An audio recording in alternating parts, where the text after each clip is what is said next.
Fate was bullied all the time until he realized the actual potential of his S-rank skill.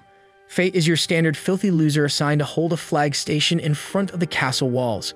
He has been there all day and is complaining about being hungry right now. He then spots a group of 4 adventurers passing by. One of them brags about reaching level 6 during their hunt a few hours earlier. Despite his feelings, he realizes he would never be able to be an adventurer. His stomach starts rumbling again and he believes he is useless. He is hungry, has a lousy job, and his special skill is useless. To be fair, his numbers are all equal, and his skill is gluttony. Fortunately, his shift is nearly done, until the trio arrive. They inquire if Fate did a good job filling in for them today. Fate lowers his head, confirming what he'd done. The trio's leader then drops a few pennies on the floor as payment, instructing Fate to pick them up. Fate complies and gradually begins picking the coins. However, one of the holy knights steps on his hand. He begins criticizing Fate, claiming that he is so filthy that he did not notice him. And as you might assume, Fate is a bullied person with no way of fighting back. His stomach makes rumbling again, which irritates the trio's commander. The guy kicks Fate several more times before the female joins in. She begins to dismiss Fate's skill, claiming that he only survives because they pay him.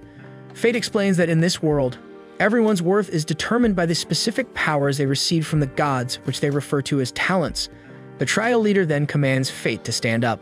But when he attempts, the other person steps on his face and tells him to hurry.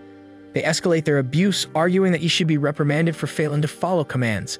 However, a voice from afar orders them to stop. This is the renowned Lady Roxy Hart. She complains in her eloquent way that holy warriors should not mistreat the people they swear to defend. The leader argues it is also his responsibility to provide job to useless individuals such as Fate. She then questions why he is handling Fate in that manner. The guy twists her remarks and informs the others that they are going. Roxy approaches Fate and asks if he's okay while attempting to wake him up. She uses her handkerchief to clean up his wounds, but Fate catches how the trio's leader looks at Roxy. She finishes washing him up and he thanked her for her assistance. Later that night, Fate sits in the pub reflecting on Roxy's words. But Fate understands that the trio may exact retribution on her, so he decides not to involve her in this situation. The pub owner approaches him and inquires if the 3 perform the same as usual. He tells Fate that if this continues, he will end up like the last guy. Fate is walking down the street and his stomach is making rumbling again. It turns out that his skill allows him to always remain hungry. He considers that skill foolish and wishes he had been born with something more valuable. Fate then comes to a halt when he observes several robbers scaling the wall. He starts sprinting back to inform Roxy of the situation, and she heads inside. Fate hears blades clashing and screams before they abruptly stop. He then notices from a distance an injured thief. He resolves to confront the thief and use the spear pole to send him to the afterlife. Suddenly, everything around Fate begins to turn dark. He hears a voice announce that his gluttony skill has been activated and his stats are being updated. When he checks them, he discovers that every single one exceeds 100. He also learned 2 new skills, identify and telepathy. He doesn't understand what occurred. Roxy immediately rushes up to him to see whether he was wounded by the thief. She notices he doesn't seem well and is concerned. She never stated that, but Fate was able to read her thoughts. She decides to thank him for his assistance in carrying out her duties and invites him to work for her family. Fate begins to evaluate the issue. Does he want to continue being treated as trash? Or does he seek a bright future working with Roxy? In the end, he decides to work for her. He returns home and is still perplexed by his status changes. He doesn't know what his new abilities are, but he believes telepathy is what enabled him to hear Roxy's thoughts. He then becomes concerned about his gluttony skill activation and what is going on with his body. He instantly dismisses it, citing his newfound ability to defeat creatures. The next day, Fate walks the shopping street in search of a weapon. But his budget is merely 2 coins. He decides to check the blades and applies his identify talent to each one. Suddenly, the blades begin speaking. Fate begins to panic but tries not to cause a disturbance. His talent enables him to recognize the name of the blade, Creed. The sword then informs him that if Fate purchases it, the blade will make him stronger. The sword then refers to him as gluttony, which confuses Fate as to how the blade knows. The sword reveals that they have a lot in common. Fate then takes a decision and purchases the weapon. Meanwhile, the trio is upset because Roxy is attempting to employ Fate without consulting them. The girl continues to whine about Roxy, but the guy explains that Roxy's family, like theirs, is one of the great 5 families who maintain the kingdom, so acting against her will cause some complications. Meanwhile, Fate travels to the outskirts of the city with his new blade. The sword then warns that foes are approaching and Fate begins to panic. A goblin charges at him, but Fate's eyes change and he slashes the goblin in one slash. The second voice speaks again, stating that gluttony has been triggered and will boost his numbers. He also acquired the Strength Boost skill. Fate is perplexed that this has happened again, that there are more goblins around. They all race to attack Fate, but he parries and slices them one by one. His Gluttony skill continues to activate each time he defeats a goblin. After several hours, Fate ultimately defeats hundreds of goblins. He now has a few new skills, but his numbers have skyrocketed. His lowest stat is approximately 500, while his strength is 3 times that. Greed then inquires if Fate has stopped being hungry. Fate is initially perplexed, then he learns that his stomach never made a sound today. Fate then asks Greed what this is all about. Greed reveals that it's all down to gluttony. Normally, people must fight and win fights to improve their stats or level up. However, gluttony is a cheating skill. It takes the stats and talents from anything he defeats. The only issue is that he can't gain experience and level up. Fate wonders how Greed knows about it, and the sword explains that they are the same. Despite his confusion, Fate spots a group of adventurers approaching him. Greed tells him that revealing his gluttony skill violates heavenly law. Fate recognizes what this entails and decides he can't party anymore. He must always fight alone. Greed then assures him that he is not alone as Greed is with him. Fate accepts the words and decides to return. However, Greed prevents him from returning without collecting the goblin's ears. Fate is perplexed, but Greed explains that he will be paid if he sells them. He earned 3 silver and 80 bronze coins and decided to buy some meat for dinner. But he runs into a sinister person coming out of a dark alley. There's a small girl with a shady guy. She touches Fate, and he hears her plea for his assistance. Fate then utilizes his expertise to detect the shady guy's abilities, but immediately vanishes. Greed explains that the guy has a concealment skill that keeps things from being identified. Greed wonders what Fate will do, and he reveals that he will save the girl. The girl ends up in a warehouse, shackled to the wall. The man begins taunting her, claiming that she would become a toy for the Holy Knights. Fate is watching, but Greed prevents him from moving. Greed explains that the guy is stronger than him and that he should back away. But Fate wants to aid anyone suffering in front of him, especially now that he has the ability to do it. The guy comes to a halt and begins to walk away, allowing the female time to sob. She then hears footsteps, but it's Fate telling her she'll be okay. He frees her from the chains and instructs her to hurry up and leave. However, the other person has returned. The guy explains that he occasionally encounters into men like Fate, pathetic, useless males who believe they are heroes of justice. Fate calmly grins at the girl and summons Greed to battle the wicked guy. Greed has an idea and convinces Fate to back off because the other guy believes Fate is weaker than him. As a result, Greed wants Fate to take advantage of the man's confidence. Fate follows the instructions and begins rushing away with the girl. Fate makes it to the conclusion, and Greed tells him it's time to assault. Fate then knocks down the boxes that the other person is passing by, using them to jump and strike him. The guy manages to avoid the attack, just receiving a cut on his cheek. The guy then gets serious, and his blade begins to shine. Greed understands that skill will be an issue and instructs Fate to murder the guy with his weapon. Fate uses the boxes again to lunge toward the person, cutting his blade in half, while simultaneously slicing him apart. While the guy is still alive, Fate inquires about his intention to convey the girl to the holy warriors. He wonders who ordered the man to take the girl.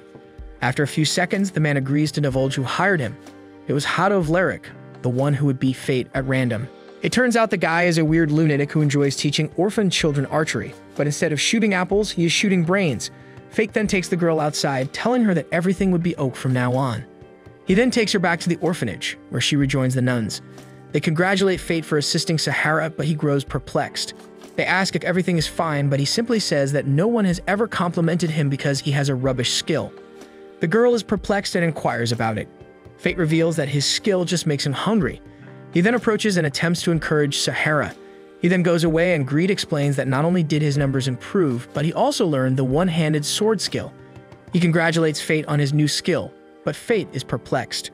Greed explains that this is a technical skill that will help him get into the tech arts. They are actually secret waves. In this example, he is able to attack twice simultaneously. Greed then inquires about tomorrow, which will be Fate's first day working for the Hearts.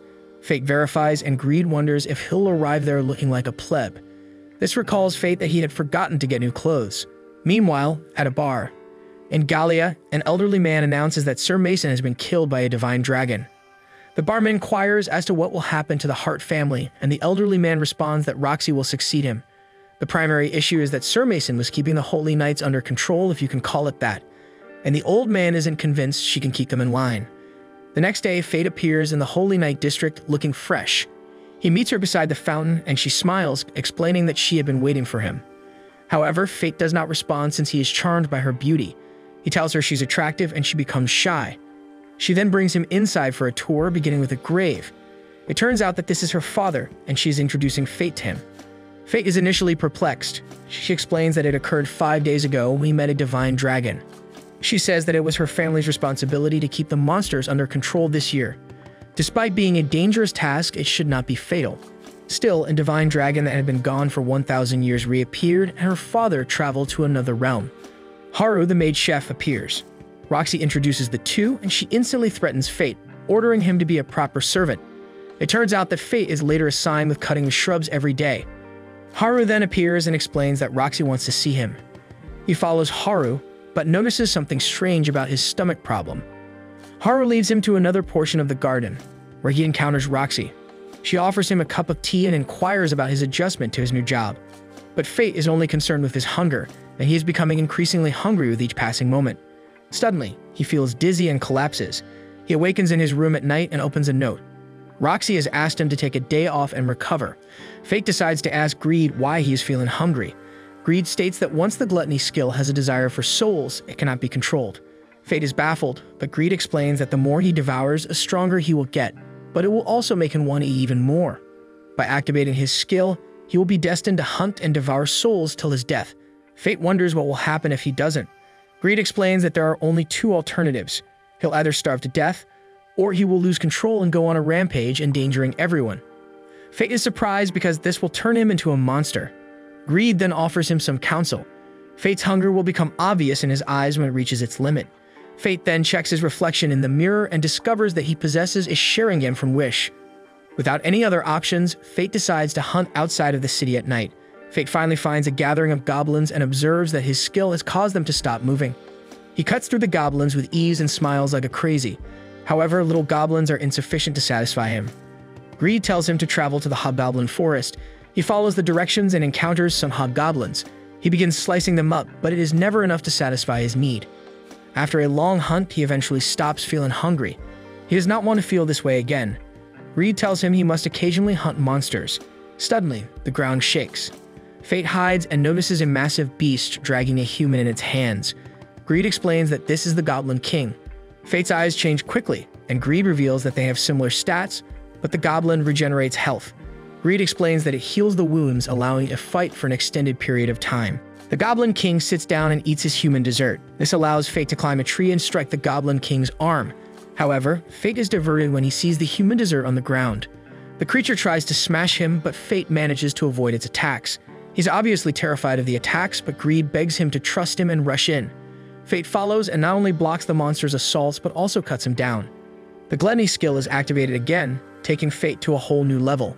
He now has multiple skills and all of his starts are 5 digits. He immediately sits down tired and Greed announces that the real deal begins now. He reveals that Fate's stats can now be applied to Greed's initial level. Fate is perplexed, but Greed claims it's another form. Greed explains that he can get new abilities if Fate grants him his stats. However, this will cost every single stat point. Fate resists, but Greed says that if he does not, he will be unable to use him again.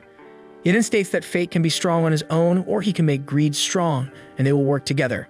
Fate accepts the agreement and gives him his statistics. Greed then begins changing into a magical bow.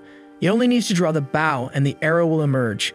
Fate decides to try it, and it turns out that the arrow can track its target, effortlessly slaying a nearby goblin. He then chooses to take the Goblin King's ears and drop them off at Sara's orphanage. The next day, Roxy attempts to escape the house.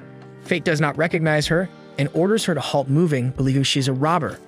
She feels startled and turns around. Fate apologizes for scaring her, saying that she appears different from normal. He asks if she is going to the castle, but she merely says she is going into town for a covered inspection.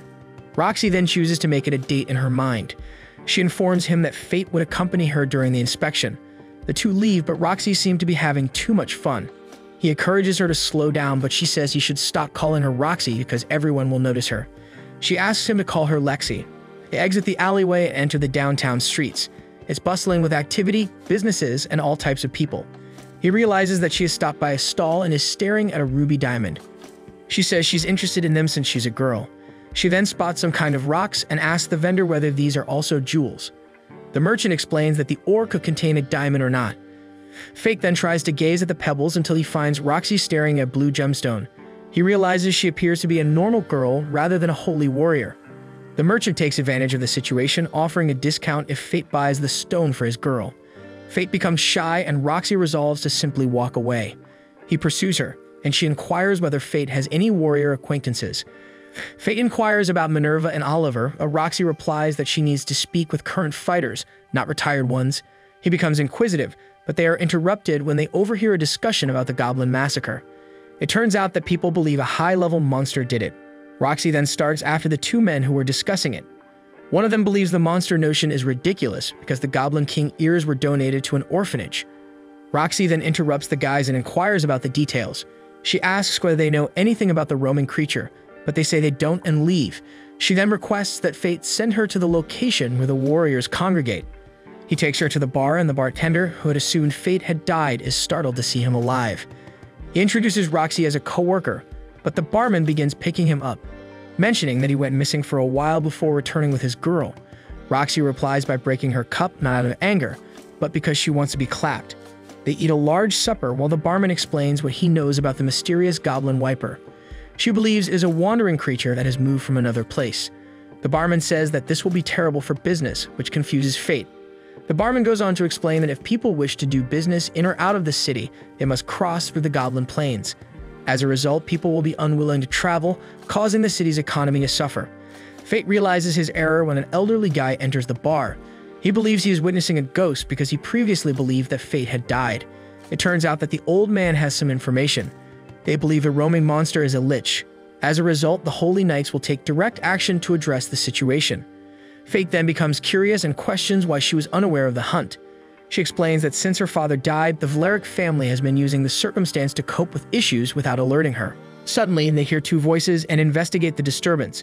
They witness Hado yanking a child's arm, and Roxy instructs him to release the child. The girl claims they are simply taking in a lost child for protection, but Roxy commands Fate to assist the child.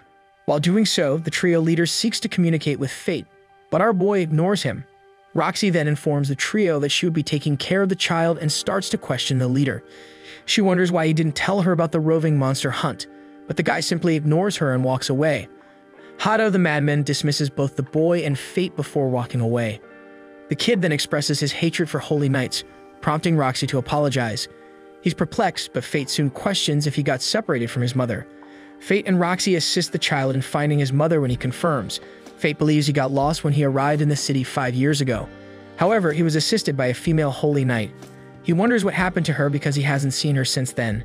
However, we can easily tell it was Roxy when she had short hair.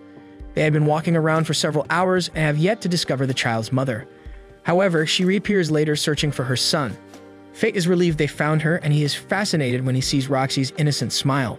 She asks why he's staring at her, and he makes an excuse. He says it's becoming late and they should return.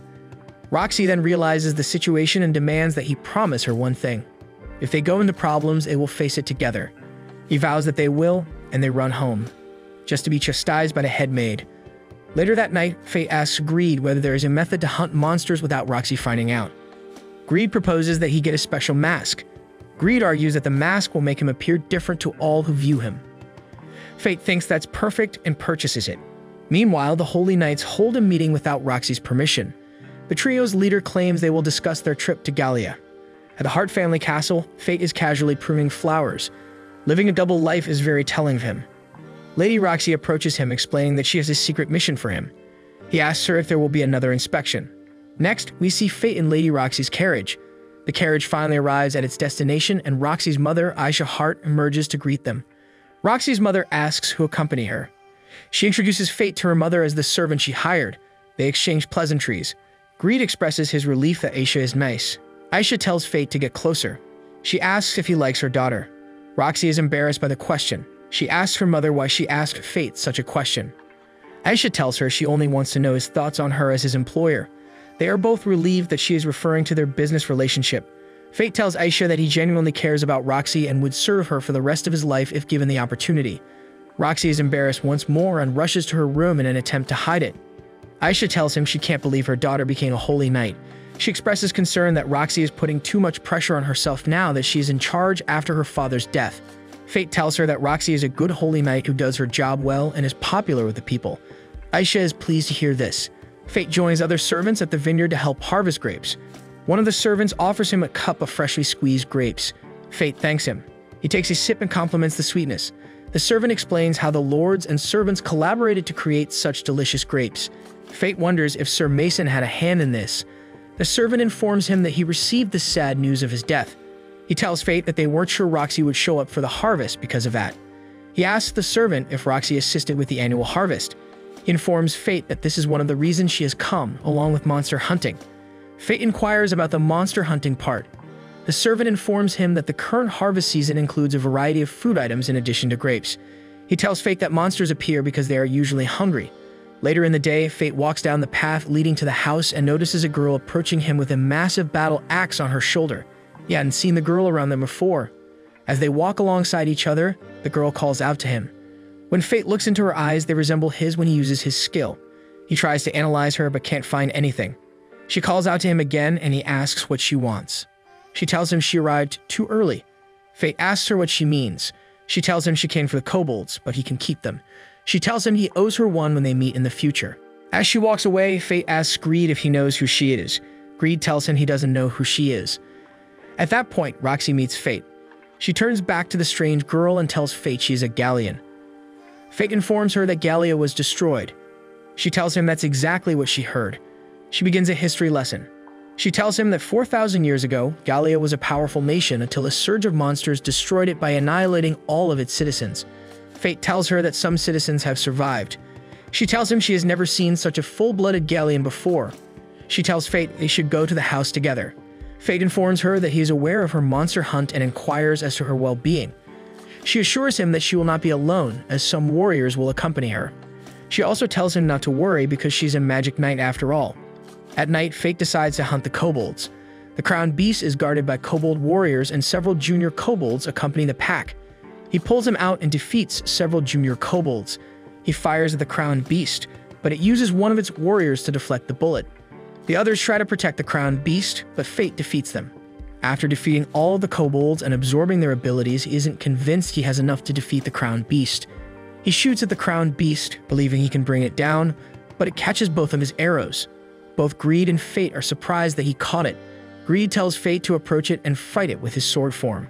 Fate strikes without thinking. The crowned beast unleashes a skill that Greed warns Fate of, but it's too late. Greed attempts to get him back on his feet, but he does not respond. The crowned beast tries to land the final blow but loses an arm in a split second. Fate is returned to his feet. Greed praises him for duping the crowned beast into believing he was knocked out cold. The crowned beast unleashes its skill once more, but Fate moves out of the way. But he is hit in the air by a kobold warrior. Fate defeats the kobold warrior and absorbs his stats using his gluttony skill. At this point, Greed informs him that he can use his first-level hidden art, but it will require 10% of his stats. Fate tells him to take it so that they can put an end to the crowned beast. Greed transforms into an enormous special bow. As Fate charges Greed's skill, the crowned beast charges his own. They both use their skills at the same time, but Greed outperforms the crowned king. It essentially gives him a shortcut to heaven. Greed informs Fate that the regeneration skill he received from the Goblin King has already healed him. Back at the house, Roxy is relieved that the kobolds have been defeated and they can return to the capital. Roxy appears to be very excited about Fate, which makes Aisha happy. Later in the day, Aisha summons Fate to her bedroom and asks him to remain by Roxy's side to support her. Fate doubts his worth, but Aisha assures him that all he needs is a desire to help her. At that point, she coughs for a while, and Fate rushes to support her. She tells him that her time is running out, so she asks him to keep an eye out for Roxy at her place. She begs him to take his time and think about it. The next day, Fate is at the tavern wearing an eye patch over his right eye. He doesn't think he's worthy of standing before Roxy. The door to the tavern opens and the bartender's friend enters. He informs the bartender that Sir Hado is going to join the search for corpse. Fate surprised us with this. The bartender informs his friend that it is Sir Hado's way of gaining glory by completing a simple task. Sir Hado's friends advise him to join the Gallia expedition. The bartender informs Sir Hado that he should only go where he feels safest. Fate is surprised that there is another expedition so soon after Sir Mason's death. Roxy and the trio of knights are preparing to leave for the expedition at the knight's house. Before leaving, Roxy goes to her father's grave and tells him everything that has happened, asking him to watch over her. Fate advises her not to go because she may not return. She tells him she has decided to leave and walks away. The three knights are relieved that they will be able to finally get rid of Roxy. While Hado will embark on the Gallia expedition in the hopes of eliminating Roxy, the other two will travel to another city for research.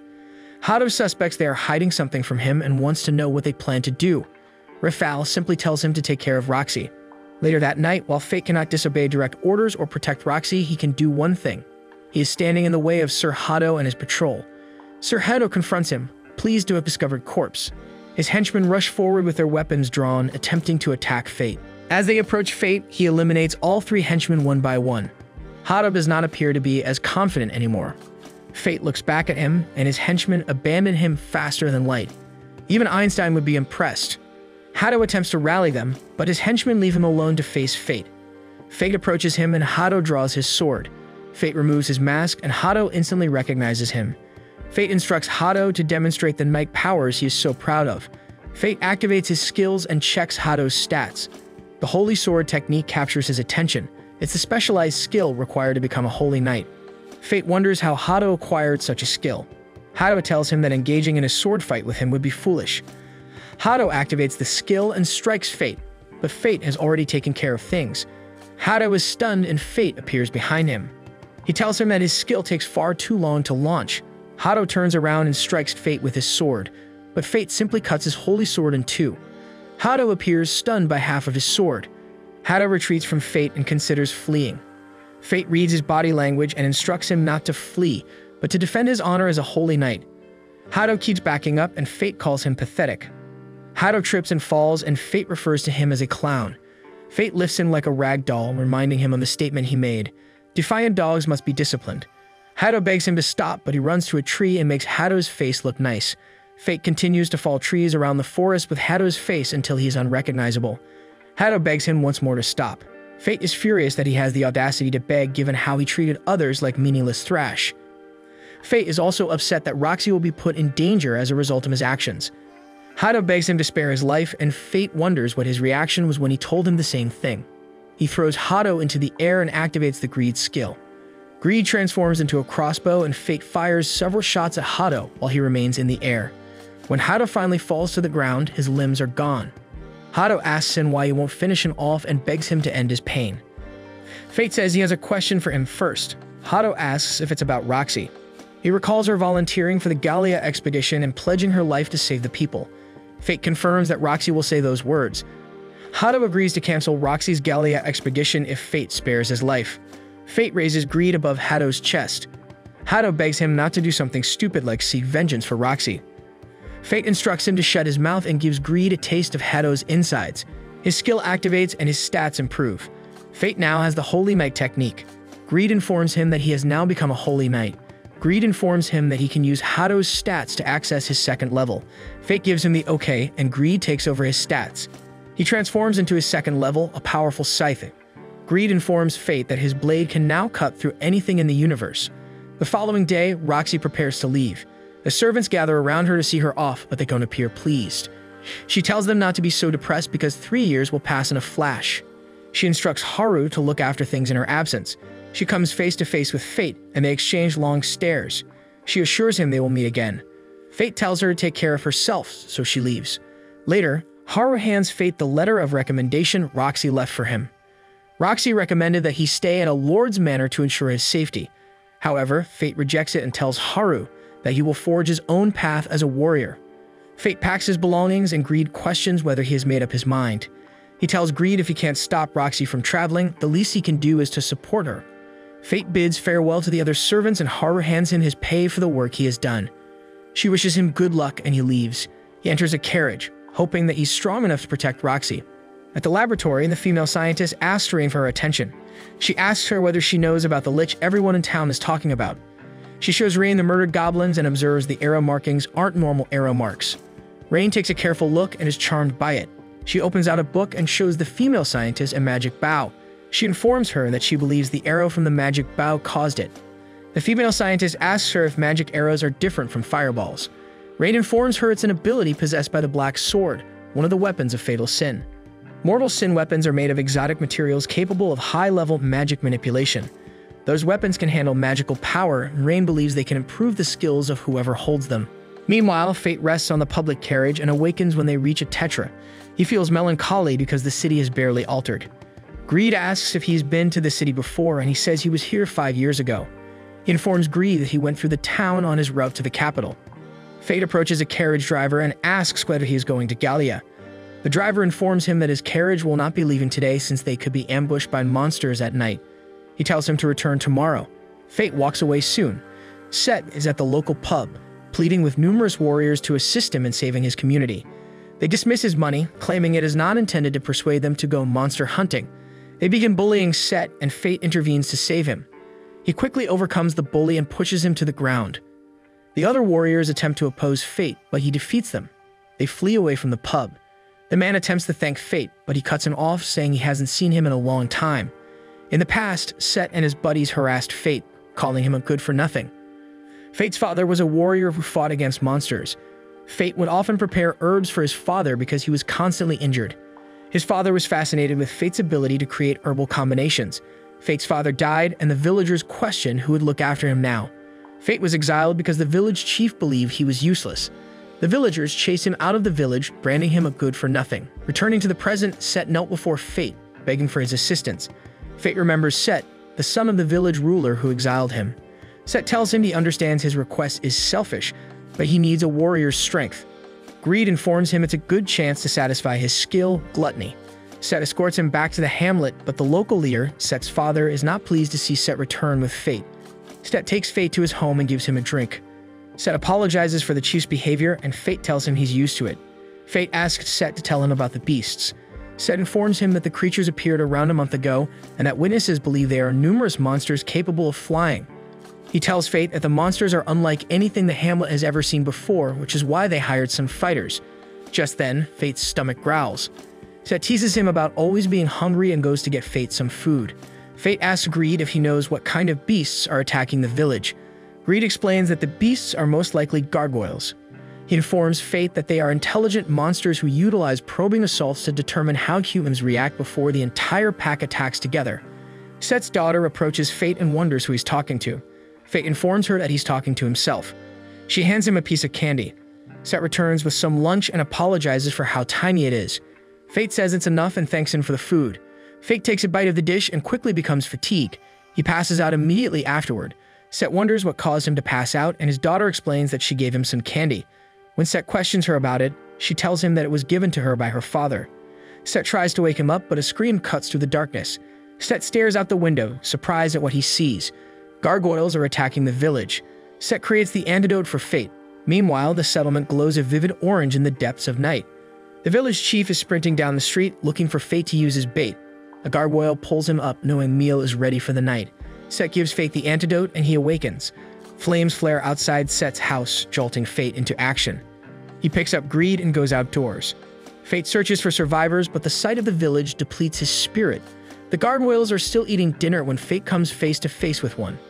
The gargoyle breathes fire at Fate, who dodges it. Greed informs him that if the gargoyles have the advantage, he will be unable to compete. In contrast to another Jedi, we know Fate listens to him. Fate examines the gargoyles' talents and statistics. Fate believes Greed's fireball ability is troublesome and instructs him to turn into a scythe. The gargoyle fires another fireball at Fate, but this time he cuts through it rather than dodging it. The gargoyles realize Fate is fighting and surround him. They all throw fireballs at him at once. Fate uses the scythe to cut through the fireball and then the gargoyles one by one. Fate's gluttony skill activates, his stats rise, and he gains the fireball magical skill. Fate realizes that there is only one gargoyle left, which is the pack leader. Fate examines the leader and discovers that he is a higher level than other gargoyles and possesses an additional skill of fire resistance. The leader lunges at Fate, aiming a fireball at point-blank range. But Greed alerts Fate and advises him to take advantage of it. Fate quickly lunges at the dive leader.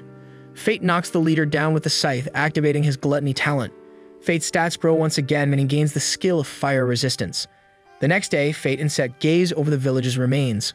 Only Set and a few other villagers escape the raid. Fate comes to his old family house and visits his parents' graves. The image brings back memories of his boyhood, and he informs his father that he is doing well now. Fate then takes over from the carriage driver. The carriage driver wonders if he will be able to protect him because he is so drowsy. Fate apologizes to him. The driver informs Fate that he is paying him for his services, therefore he should safeguard his safety. Suddenly, the man puts the carriage to a stop. Bandits stand in front of the carriage. The bandit leader organizes his soldiers to assault him and Fate. At that point, a massive sword descends from the sky behind the gathering of robbers, shattering their formation and knocking them down. Greed tells Fate that only one person can do it. Fate looks up to see the girl he saw a few days ago. She then tells Fate that he owes her for the kobolds. Fate does not grasp what she means. She requests to join them, but when she boards the carriage, it tilts backward. The girl yells for her weapon, Sloth, to return to normal, and the carriage returns to its proper position. The girl asks Fate what his name is. Fate reveals himself to her, and she calls him the Fate of Gluttony. Fate wonders how she knows about gluttony, and she responds that she is also a deadly sin skill owner. Fate inquires about the deadly sin skill, and she asks whether Greed did not inform him about it. The girl introduces herself as Mime with the ability of Wrath. Her tummy rumbles, and Fate hands her some beef jerky. The driver informs them that they are going to arrive at the city. The driver informs them that Lord Rudolph is planning a welcome party for the expedition of Gallia's soldiers. Fate asks the driver whether it's Lady Roxy's expedition, and the guy says they'll be arriving in town soon. The driver thanked Fate and walked away. Fate asks Greed what they should do, and Greed suggests they go to an inn. Mime falls asleep when standing, and she relies on Fate for support. Fate places Mime on a bed in a room in an inn. Greed tells Fate he didn't realize Mime was still alive. Fate asks how he knows Mime, and he reveals he's had a horrible connection with her and Sloth in the past. Greed informs Fate that Sloth is a terrible sin weapon, just like him. Fate questions him about deadly sin talents, and Greed informs him about the 7 deadly sin skills that violate God's principles. He informs Fate that gluttony is the most immoral skill since it can break down the concept of levels. Fate asks Greed if his punishment is his insatiable appetite, and Greed responds that they all have their own punishments. Fate tells Greed he's unfortunate from people mocking him for being powerless to having to continuously fuel his skill in order to survive. Greed warns him that if he doesn't act quickly, gluttony would consume him. Greed tells him to resist and remain in a semi-starvation state. Fate puts on his disguise and heads out to hunt. Fate stumbles across a sandman and transforms Greed into a bow. Greed instructs him to use his new fire skill before shooting the arrow, and Fate is impressed with the outcome. Sand is readily overcome. When Fate's skill activates, he sees other sandmen and wishes to consume them, but Greed instructs him to endure. Mine awakens at the inn and finds herself hungry. She goes to grab something to eat but stumbles upon a billboard stating that whomever defeats the sand golem will be rewarded. Fate starts taking down the sandmen one by one, gradually unlocking his skill. Greed says he's getting used to it, while Fate says the feeling isn't nice. Greed tells him it's time to satisfy gluttony so he doesn't go crazy. The sand golem appears, and Fate recognizes its odor right away. A troop of soldiers is fighting the sand golem, but they have no hope of destroying it. At that point, Fate fires a magical arrow at the golem, drawing its attention. He informs the soldiers that he would defeat the golem, but they say he is no match for it. Greed tells him he's committing another act of justice, while Fate tells him he only wants to satisfy his hunger. The golem shoots sandballs, but Fate destroys them with a magical arrow. He lunges toward the golem, attempting to assault it, but the golem blocks it. The golem attacks Fate using wind magic to imprison him and crush him with rocks. Fate converts Greed into a scythe, which strikes at the golem that storms the wind magic. The golem's core departs the body and buries itself in the sand. Greed warns Fate not to let the core disappear, and Fate transforms Greed into a bow, instructing him to take part of his stats. Fate orders Greed to fire at will, and he does so, destroying the sand golem's core. Fate's skill activates, and he gains the skill of sandstorm magic. Fate believes the crater left by Greed's arrow is too large, but Greed insists they had no choice. The next day, Fate comes to the room and notices Mine getting dressed. He wonders where she's going, and she says she's going to hunt the sand golem. Fate informs her that he has defeated the sand golem, and she's outraged since she will not receive the bounty. Fate promises to give her half of the bounty when he cashes it in. Mine questions him about his mask, and he explains that it is his identity as Corpse. Fate steps out of the inn and approaches a carriage driver for a ride. While on their trip, Fate wonders if Mine isn't actually gluttony because she's constantly hungry. But she merely responds that anger expends a lot of calories. Fate then adds that despite eating abundantly, Mine does not grow at all. But this simply enrages her, so she raises the weight of her weapon. In the end, the carriage wheel is broken, forcing them to come to a stop. Fate apologizes for what transpired, but then discovers that Mine is missing. He sees a village nearby and realizes she must have gone there. He chases her, noting how quiet the village is. Greed explains that the settlement is located near Gallia, which is known for its active monster population. As a result, he thinks that the village must be protected by someone strong. Fate then inquires about the castle near the settlement. Greed answers that it's the House and Castle. He continues traveling deeper into the town till he finds a man washing his sword. He chooses to ask this guy for the village chief's whereabouts, stating that he'd want to spend the night here. The man turns around, exposing himself to be an elderly man and the village's chief.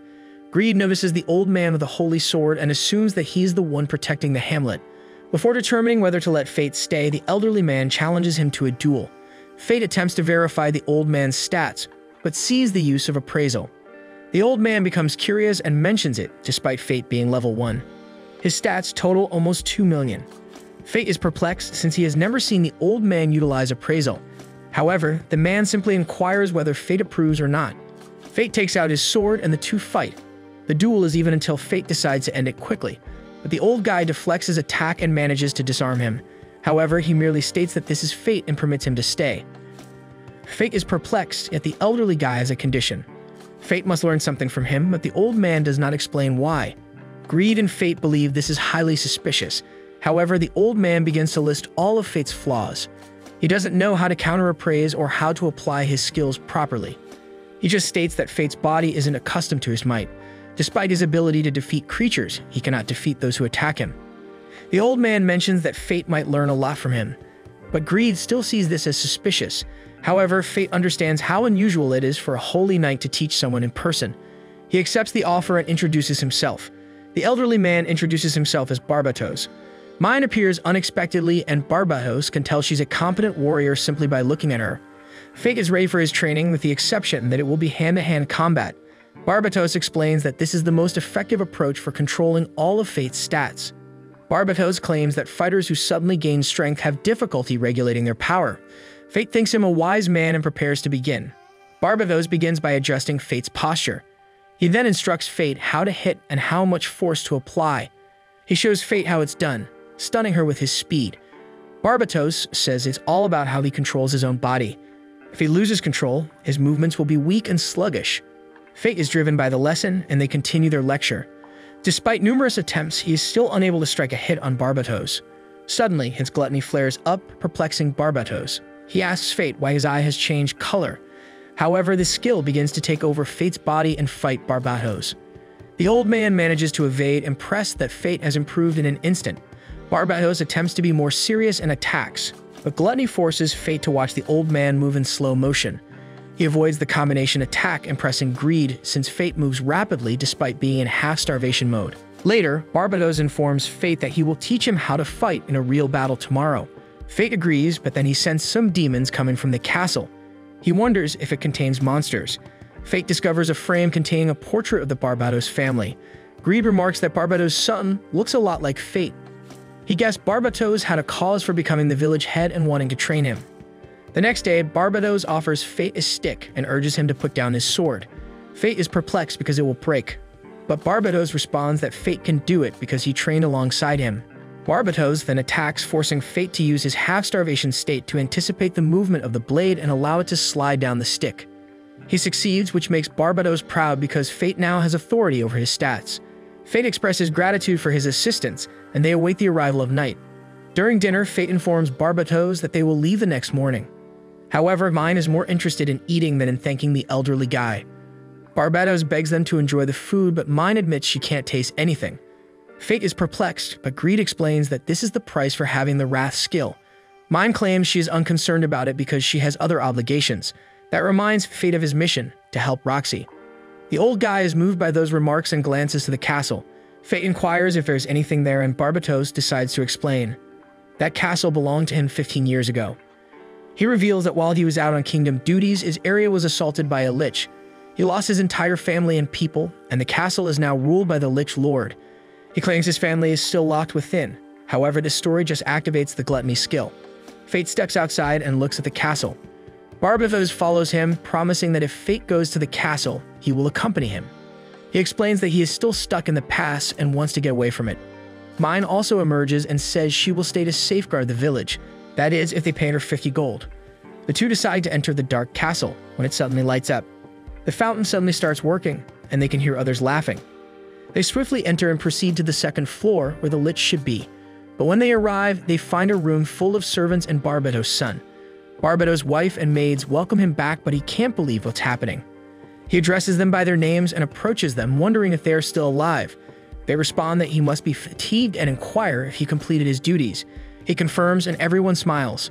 Fate is perplexed, but greed reveals that, although appearing alive, everyone in the room has already died. He shows that this is an illusion, but Barbatos doesn't appear to notice. Barbatos' kid asks if his father bought him anything, and the old guy tries to remove it from his jacket. His son suddenly attempts to stab him and draws a knife to block it. The son then backs away, stating that he has been protecting the castle in place of his father for years. The illusion attempts to guilt-trip Barbatos into concentrating on his task when they were attacked. The illusions claim to be still alive, and Barbatos intends to kill him. But fate assures the elderly man that he will deal with the illusions. He wants to employ Greed's Scythe mode to cut through the entire illusion skill, but Greed responds that everyone will be cut with it. That signifies that gluttony will swallow everyone's souls, and they will suffer indefinitely. Fate hesitates because she does not want them to have that destiny. Barbatos then begs him to deal with Lich Lord while he attends to his own family. The old guy duels with his son, impressed with his strength. Meanwhile, he chases the smell of creatures and ends up in a hallway. He quickly locates the Lich and utilizes Greed's bow mode to shoot it. However, the Lich is still active. Fate examines his statistics, which all exceed the 2 million mark. The Lich then assaults, but Fate decides to keep his strength under control, just as Barbatos instructed him. He follows up on a parry, destroying the Lich's hands. However, the monster refuses to give up and begins manipulating dead bodies. Fate hears the bodies pleading for help, but he cannot attack them. He then glances back and notices the bodies around him. Fortunately, Barbatos comes on time and cuts their tendons. He then sees his late wife's body and repeats what she said the last time they saw each other. His family once asked him why he was constantly sent to the most risky assignments, but Barbatos just said that he will deal with it soon in return. Barbatos understands he wasn't quick enough, but now he must put them down.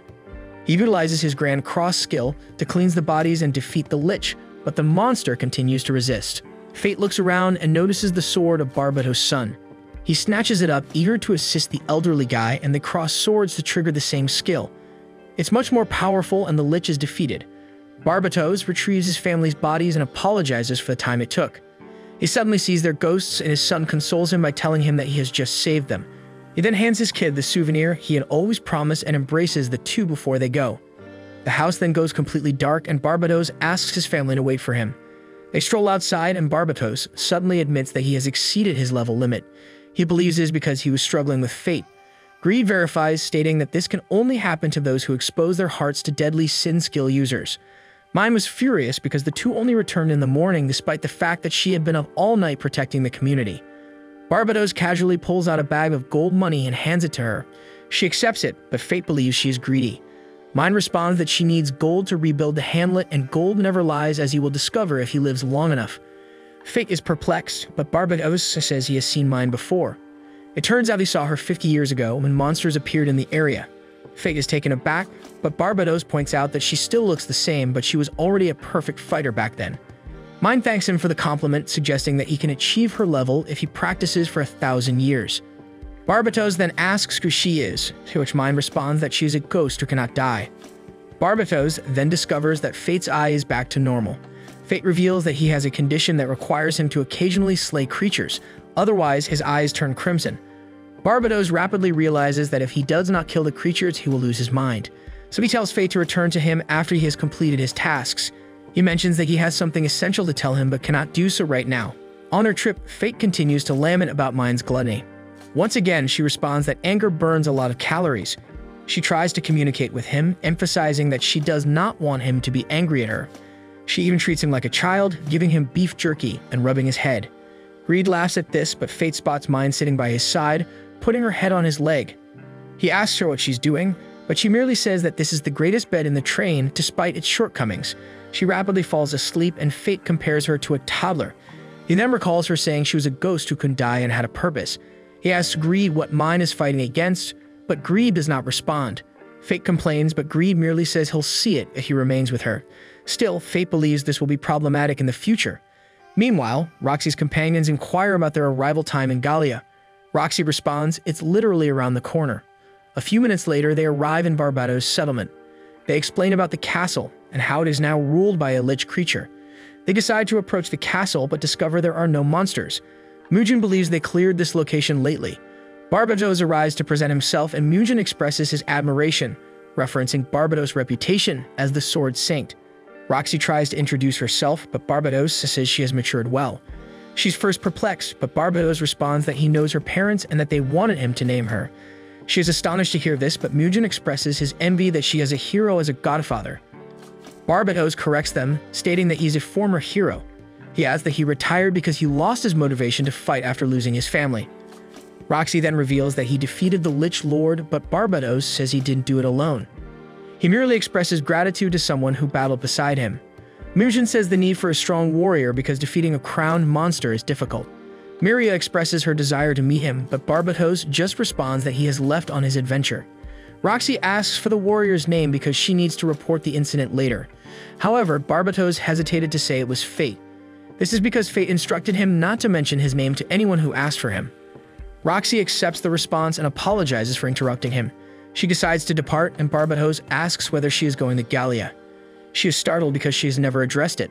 Barbatos responds that is the sole reason she is in this location. He asks if Vlerick is behind her mission, but she says she volunteered.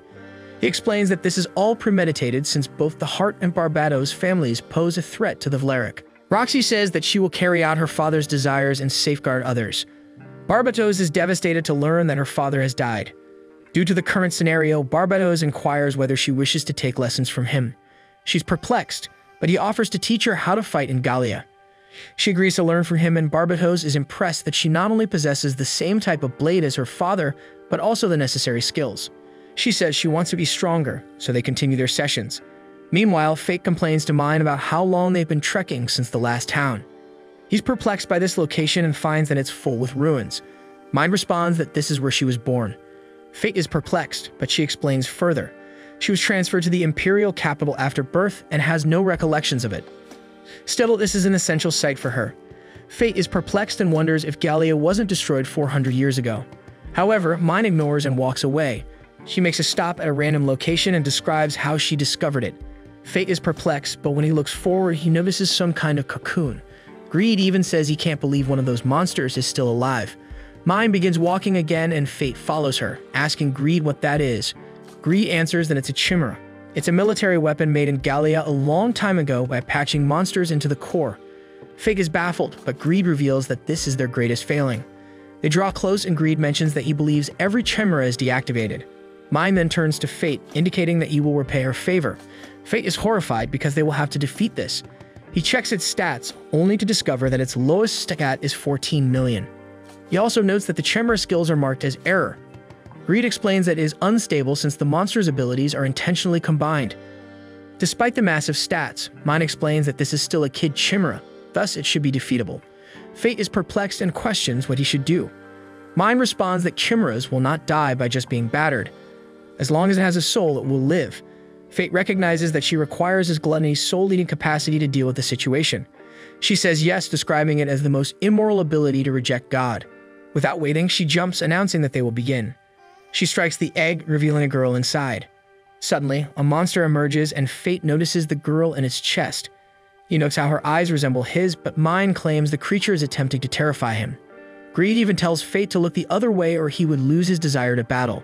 Fate asks Mine who that girl is, and she says it's the chimera's core.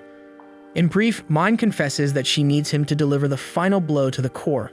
Fate tries to resist it, explaining that if he swallows her soul, the girl will suffer in eternal damnation.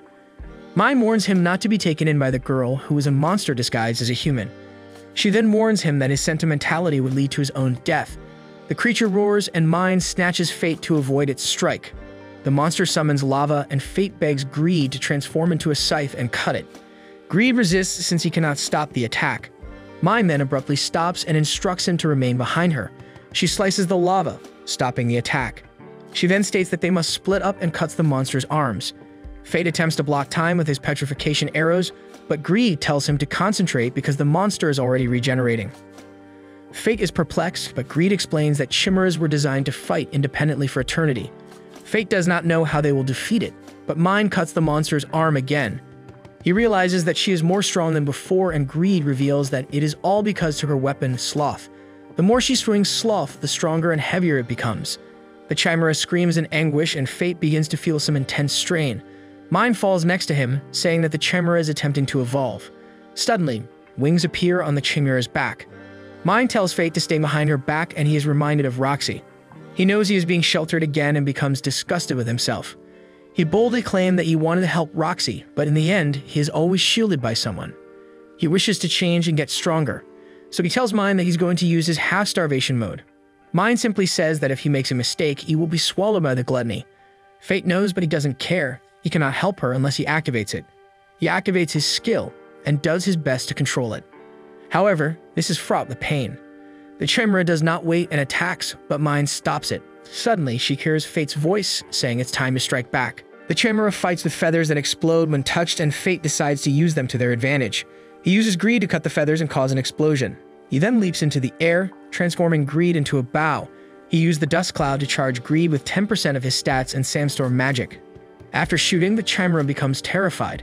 Mine seizes this opportunity to attack and releases Sloth. Her assault is so powerful that she slashes the Chimera's feet.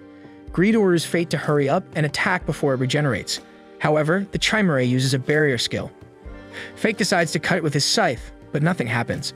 Greed commands him to locate the flow of mana and strike the weak area. Fate finds it fast and hits it, causing damage to the Chimera's core. However, he senses the female is looking away and retreats.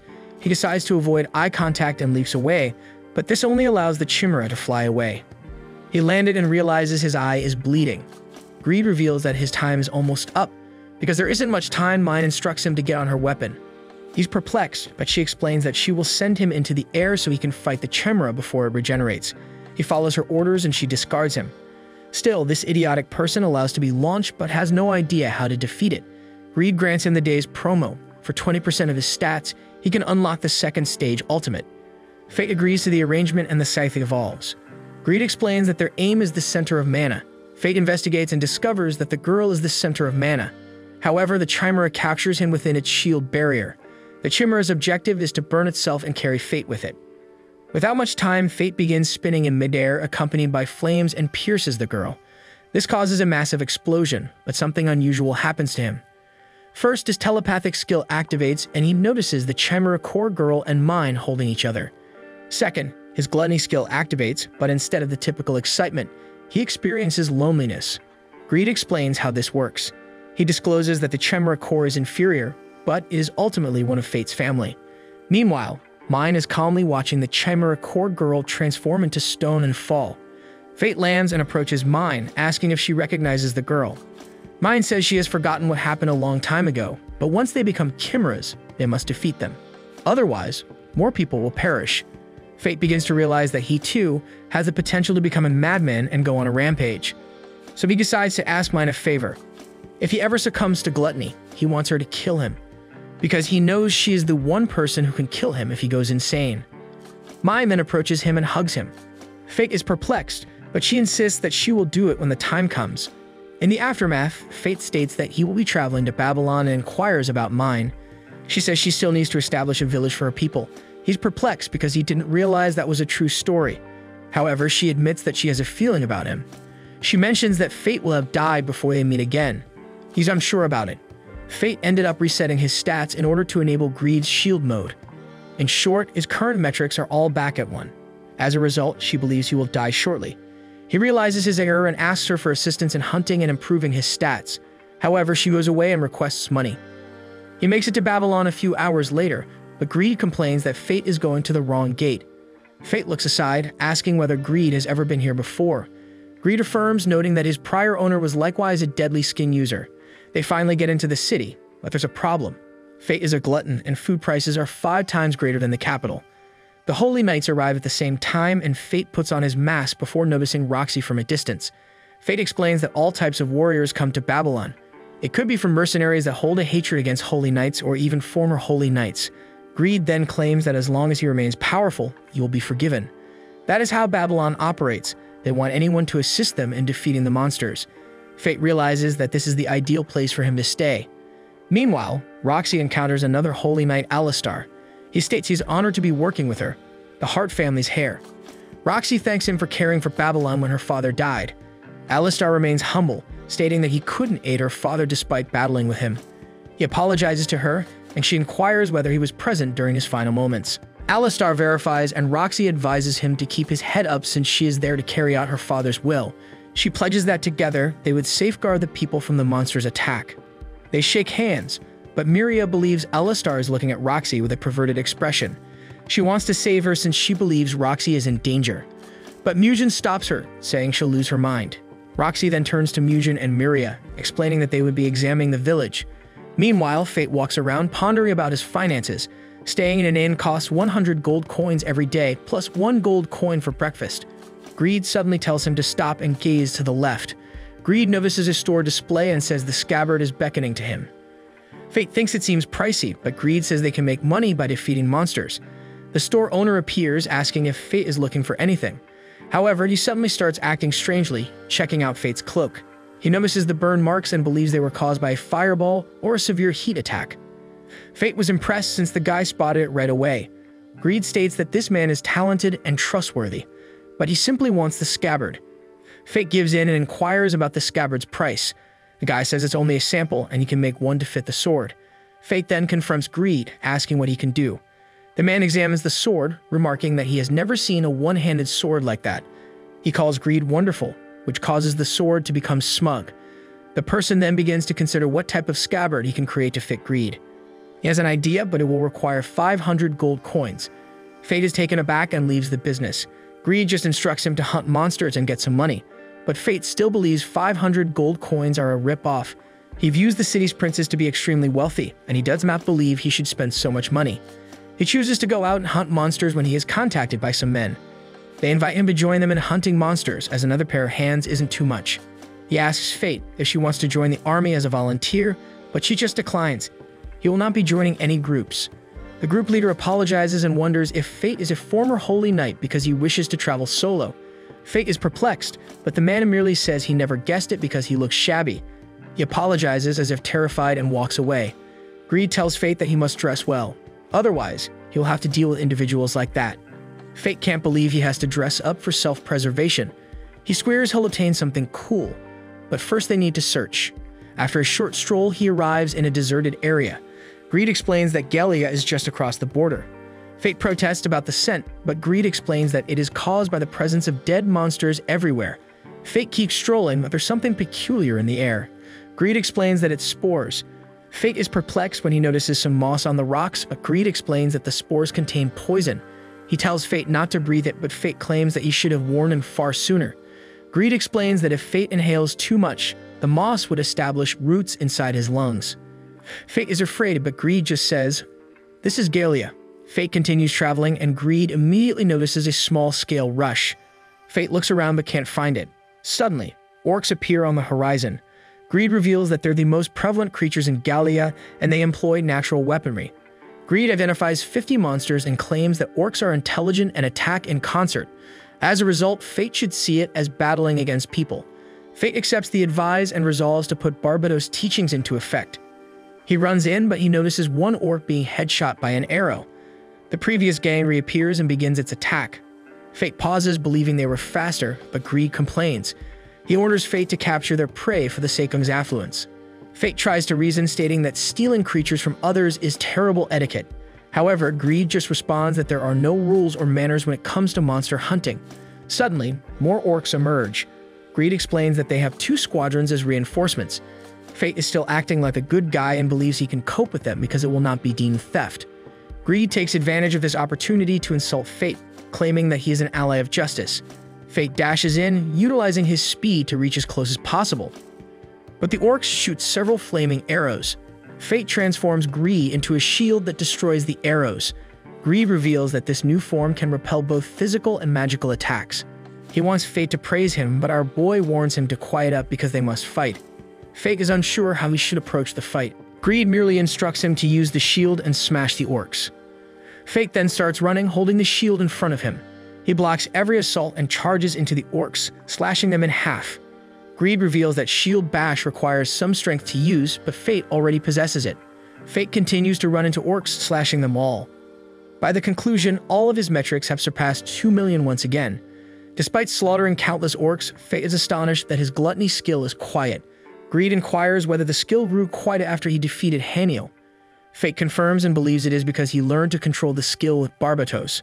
Greed accepts the possibility, instructing him to chop his ears and return to the city. When he returns, everyone is shocked to discover that Fate defeated so many orcs on his own. He hands them over to the clerk, who is as shocked. However, one of the guys from previously accuses Fate of stealing their orcs. Greed mentions that Fate saved them, but the man tries to take Fate's luggage away. Fate smashes the guy's hand, but the rest of the party chooses to attack him. They all turn against him at the same time, but Fate defeats everyone with a single punch. The group leader throws a knife at Fate, but our son shields it with a bag and kicks him on his family insurance. In the end, Fate receives 100 gold. However, Roxy enters and inquires as to whether he is the one who knocked down the entire gang. Fate is astonished, but he explains everything. Roxy knows she was acting in self-defense, and Fate asks what she plans to do to him. Roxy claims he went too far, but she is accountable for Babylon's deteriorating security because there is no holy knight to keep it in check. She decides not only to let Fate go, but also that the gang of ugly males will spend the night in jail for misbehaving. Fate then discovers that he has grown taller than Roxy, but she wonders if he hurt her. He says he did, but Miriam says it's impolite to wear a mask in front of Roxy. Roxy is cool with it, especially because Mugen thinks that a mask can be a useful piece of equipment. Fate expresses her gratitude and asks for his name. Fate answers that he is Corpse. She asks him not to cause difficulties and to learn how to dress stylishly. Fate is stunned to hear it and flees in terror. Everyone is perplexed by this, particularly Mugen. He claims that Fate appears weak, yet he outperformed everyone. Minutes later, Fate is going down the street, suspecting Roxy despises him. Greed responds that it's better than discovering his identity. The sword then takes advantage of Roxy's advice to dress appropriately and requests another scabbard. Suddenly, the guy from the previous business enters, commenting that he heard Fate defeated the ruffians. Fate sighs as people chatter. However, the man suddenly invites him to fight while wearing his clothes. Fate is bewildered, so the man introduces himself as Jade, an artisan. The guy claims that he established his shop 3 months ago and is still a nobody. So he wants Fate to utilize his equipment, which will result in some ad income. Jade explains that he was looking for a great warrior to form this union. Fate accepts the offer because it involves free stuff. After some effort, Fate now resembles Kirio wearing a mask. However, Jade requests 80 gold coins in exchange. Fate is as astonished as we are. Jade then asks for 40 gold coins instead, but he was duped. Fate decides to get some lunch and discovers a crowded tavern. Greed remarks that the food is good, while Fate prefers something cheap. He decides to leave when a lovely female emerges from the bar. She glances at Fate, and she senses an impulse within him. He can't take his eyes off her. Greed mentions that he is getting the hang of it, and the girl walks his way. The female then calls him by name and mentions that she has been waiting for him. Fate is surprised because despite the mask, she recognizes his identity and name. She chuckles and says they're both one of a kind. Fate realizes she possesses the deadly sin skill. She identifies herself as Eris, the Lust. They walk inside, and she urges him to take off his mask because she can see through it. Fate notices something as he stares her in the eyes. She apologizes, explaining that it was a repercussion of her lust skill. In summary, her skill causes everyone to fall in love with her. Fate wonders what she means when she says she was waiting for him. She admits to have been keeping an eye on him since he arrived in the capital. She reveals that she intended to contact him after he used his gluttony skill. However, she did not call him earlier since she was waiting for him to meet Greed. Fate wonders if she is also aware of Mine. Eris believes she knows little about Mine because she is a first-generation lethal skin wearer. She explains that, like Fate, she is second-generation.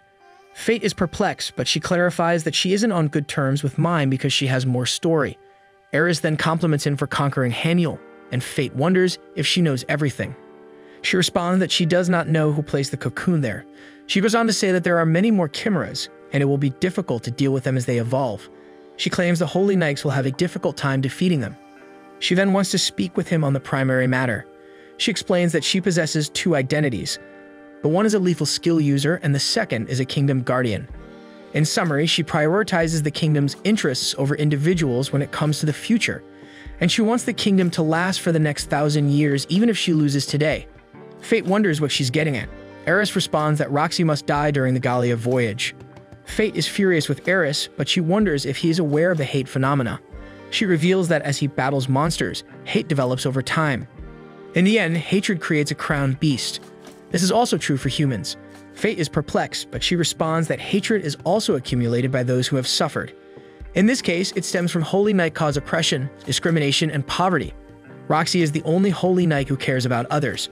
So if she dies, a massive amount of hatred will be unleashed, swallowing all other hatred and giving birth to a human being with new power.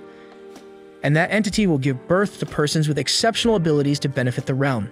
Eris thinks Roxy's death will lead to a bright future for the kingdom, but Fate gets upset and denies it. He claims that Roxy's death will have no positive consequences. He walks away, but Eris explains that no one can stop it because the preparations are already in motion. However, Fate is unconcerned about the opponent or their goals. He is determined to defend Roxy at all costs. This is the end of Boushoku no Berserk.